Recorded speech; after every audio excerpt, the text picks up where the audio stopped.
let's move on to the fourth topic, Higgins and Eliza's battle of the world. Group report? Which group? We think the turning point is the battle between Eliza and Mr. Higgins. The scene in page 80 that Eliza threw the slippers to Mr. Higgins. That shows there are something between them. I think the affections between them lies in the argument. I think why Eliza worked so hard previously is because she would like to earn the affirmation and praise from Mr. Higgins. And as for the traits of their affections, we pick out the discussion between Eliza and Higgins at 4, and we are going to perform it. Yes, and I'll be Mr. Higgins. And I'll be Eliza. Has anyone behaved badly to you? No. Colonel Pickering or Mrs. Pierce? Any of the servants? No. I presume you don't pretend that I have treated you badly. No. I'm glad to hear it. Perhaps you are tired after strain of the day.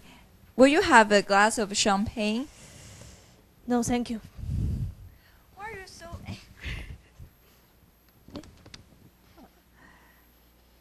This has been coming on you for some days. I suppose it was natural for you to be anxious about the garden party, but that's all over now.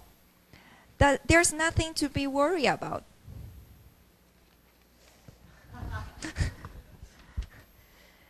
No, nothing more for you to worry about. Oh God, I wish I was dead. Oh, what? Oh God. Why? In heaven's name, why? Listen to me, Eliza. All the irritation is purely subjective.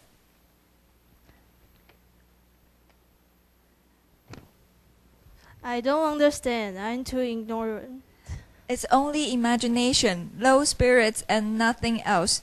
Nothing's hurting you, nothing's wrong. You go to bed like a good girl and sleep it off. Have a little cry and say your prayers. That will make you comfortable. Through this discussion, we can tell that Higgins' attitude toward Eliza has been smooth and much better than in Act 2, in the first 2 acts, and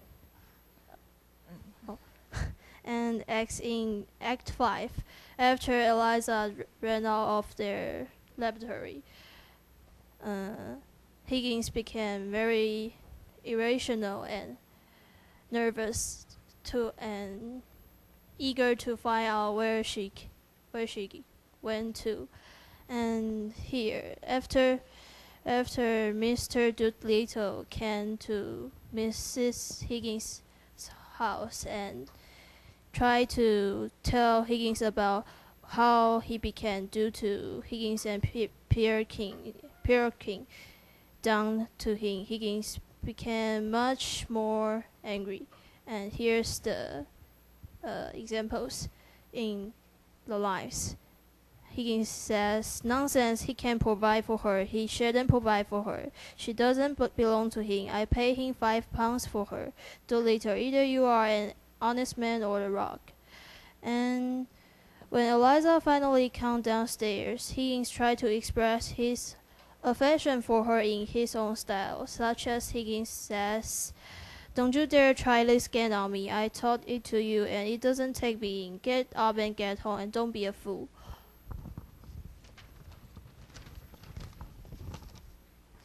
And another example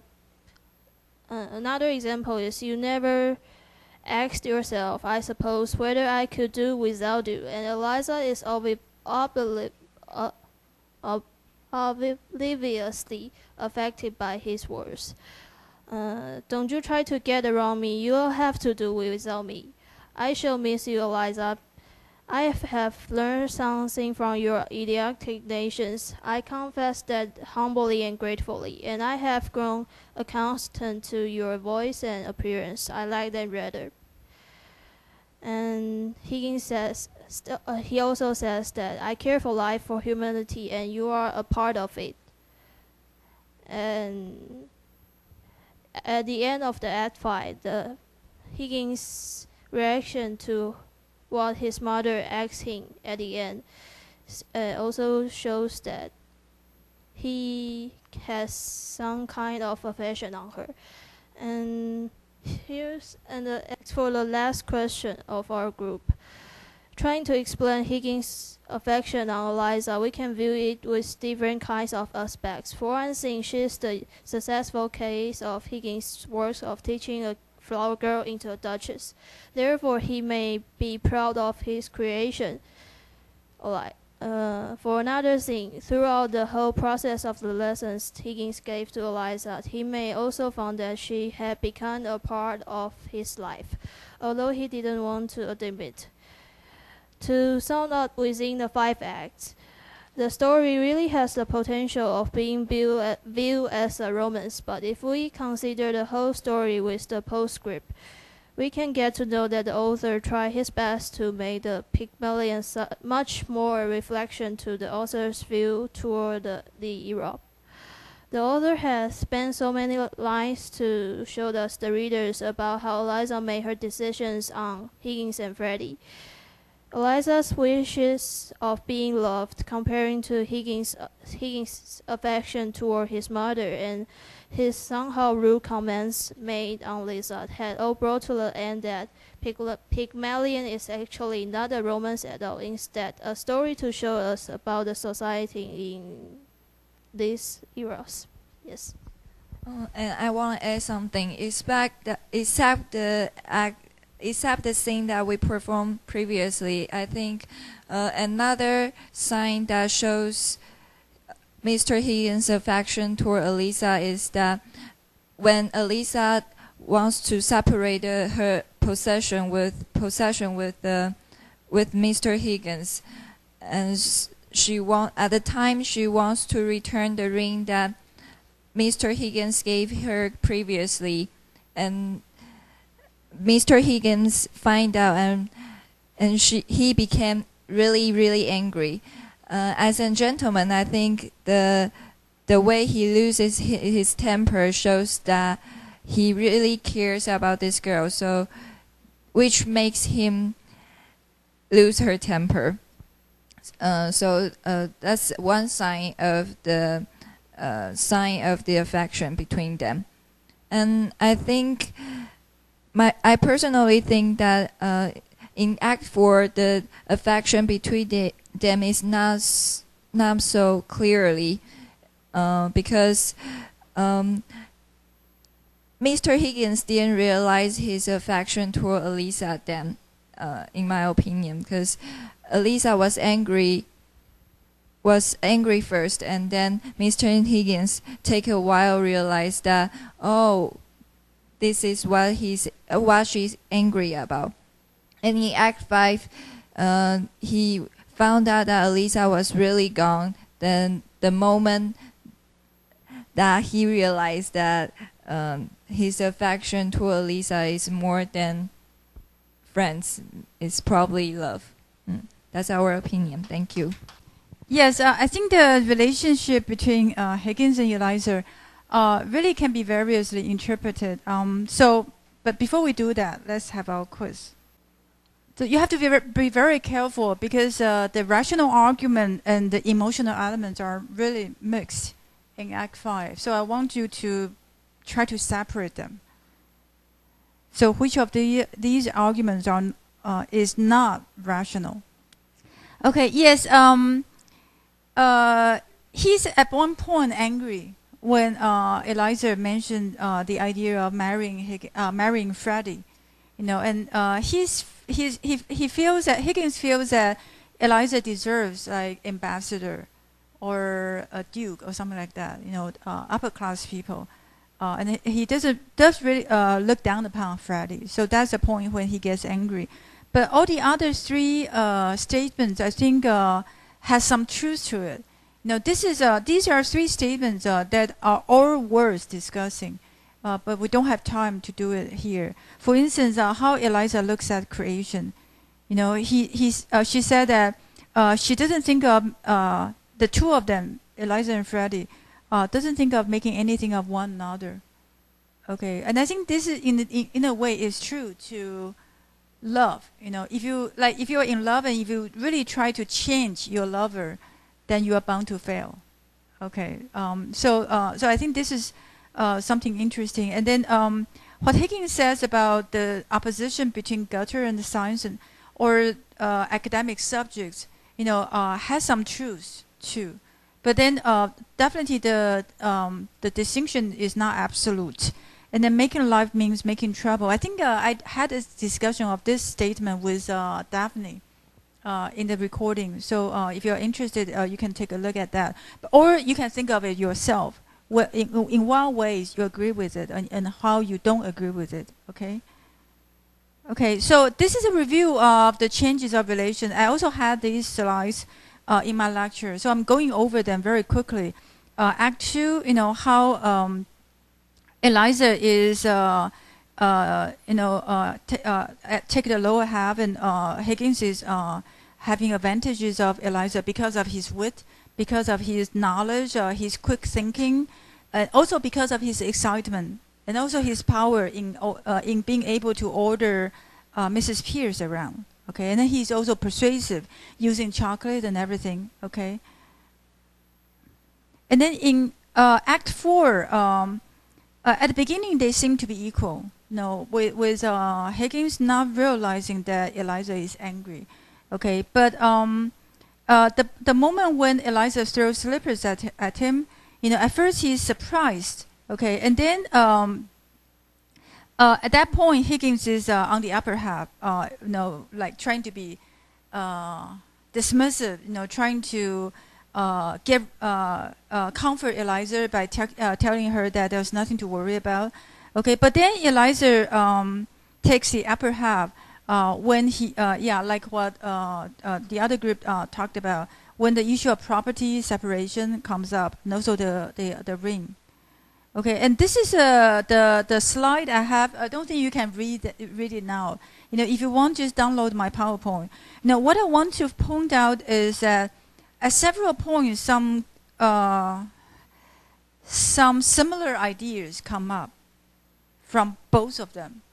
In a way, both of them are asking for independence or equality. Both of them want independence and equality, but in different ways. So for instance, Higgins is looking at equality more in terms of human equality, like everybody is equal. And then he said that it's not that I treat a duchess as a flower. No, it's not that I treat a flower girl as a flower girl, but that I treat a duchess also as a flower girl. So he said that I treat everyone equally, and the whole idea is to make everybody equal, to bridge the gap between the classes, etc. Okay, but then Eliza, when she talks about wanting attention, wanting equal treatment, she's actually talking about it on the human level. Her idea of equality is reciprocation, 就是回应. She said that I'm not going to be nice to one person unless that person is nice to me. So she's talking about reciprocation on the personal level. So Higgins is talking about being nice to everyone. She wants Higgins to be nice to her. Okay, as two individuals. So I think that's where they are different. And also I marked a few points where I think there are emotional outbursts. For instance, when Eliza argues that I'm not going to be passed over, and then Higgins gets angry and said that you talk about me as if I were an omnibus, 好像我是一个大的那个公车一样. Okay, and then Higgins says, I know you can do without me. And then Eliza said, you brute, you want to get rid of me. I think this really shows how this is a bit like an argument between two lovers, because Eliza is getting emotional. She wants something Higgins really cannot give, and that is personal attention, individual emotions, etc. And there are other points which I cannot go into details about, but remember that towards the end, it is Higgins who is being more infuriated, being angered more. Okay, upon the mentioning of the idea of marrying Freddie or her working for Nepomuk. Okay, these are the 2 points where I think Higgins' professional value, his sense of professional value, gets to be challenged. Okay, so and that's when he gets angry. At the beginning, it was always Eliza's becoming angry, becoming like emotional. Towards the end, it is Higgins, and it also so the development in Act 5 is similar to that in Act 4, and that is Eliza is able to win her way back, is able to win the argument, as they are discussing. Although, like in Act 5, at several points when Higgins is all rhetorical. Eliza says something like, "I'm not good at making this talk like you. I notice things that you don't notice." So Eliza still uses some plain language to try to get what she wants. Higgins is one to be more theoretical, and he's able to use rhetoric more. Okay, so make sure that if you don't know how to sort out the long discussion, then maybe you can. Check the PowerPoint from inside. Okay, the question here. Number 2, sorry, I was wrong. When Higgins says, "Oh, you can just leave if I do anything you don't want me to do," then Eliza realizes that she has no place to go to. Okay, and then she said, "Oh, how I wish I could. This never happened, and I still stay in." With the gutters and everything, I was still a flower girl. So apparently here Higgins seems to be rational, and saying that we are equal, and then if you do something I'm not happy about, I'll throw you out, and if I do something you are not happy about, you can throw me out. So it's a term of equality. But then the problem is that the two of them are not on equal footings. Eliza is really caught in between the Wimpole Street and Drury Lane. She cannot go back to either. Okay, and that's what makes her emotional. Okay, yes, this is the example I gave just now. Eliza is the one to say that I can do without you. I can. But then when Higgins said, "Yes, I know," then Eliza scolds him and said that you brute, you want to do without me. Okay, so here Eliza appears to be really emotional and also kind of irrational. Okay, and this is what is fun to this long debate between the two of them. The fact that there are some good reasons, good ideas, but then also some emotional moments which are simply irrational. Yeah. Okay. Number 1, 2. This is something I talked about. This is how the whole discussion ends. In the play, because Mrs. Higgins comes in and then said that Eliza, are you ready are you ready? And then Eliza at that point, because the two of them were emotional, but upon the entrance of Mrs. Higgins, Eliza immediately composes herself and becomes her elegant self, and then said that quite very mannerly, and is Professor coming? Etc. So this is when the third person comes in, and then they stop being emotional. Okay. So about what each of them wants, I would say that Eliza actually, yes, she wants love. Talking about attention, friendly like. I think these are her uses of euphemism. Just at that time, for a single girl, it's impossible for her to say that, "Oh, I want you to love me." That's my interpretation. You can disagree with me, but love is not the only thing she wants. that's not the only thing. She wants respect too. Okay, otherwise she can feel love as a slave or as a servant at the Wimpole Street. But she doesn't want that. She wants like a kind of love on the equal footing. Also reciprocal love. She doesn't want unrequited love. 就是没有回报的那种爱，她不要。Okay, and also she wants secure position. So because she's moved out of her class, she's very sensitive to about where she will be, in the following years. And then Higgins, I think he indeed. Well, this is all my interpretation. You don't need to agree with me, okay? I think that he's affectionate in the sense that he's used to Eliza, but he's used to Eliza's service. So in other words, I think Higgins is a bit dependent in terms of his daily life. He used to depend on Mrs. Higgins and then Mrs. Pierce, and then Mrs. Pierce is very happy to be relieved of the burden when Eliza comes in. Okay, and then he becomes dependent on Eliza. So the attachment in one way is a kind of attachment to a housekeeper or a servant. Okay. But also towards the end of Act 5, I think he recognizes her intellectual values, and that's for sure. Okay, but the other thing that gets him emotional is that he still sees her as his creature, his masterpiece, his product, and that's why he gets possessive. He does not want Mr. Doolittle or Freddie to own her, because he feels that he creates her, so he can own her. Okay, so I think for me, there are these three elements. And the ending, I'm not going to talk about it. I think this is for you to interpret. What do you think about this very ambiguous ending at the end of Act 5? Yeah. Together with the mothers saying that had Eliza not been more attached to Pickering, I would have been uneasy about your relation with Eliza. What does that mean? Does the mother not want Higgins to be emotionally attached to another woman or something like that? Okay, so I think that's something interesting too.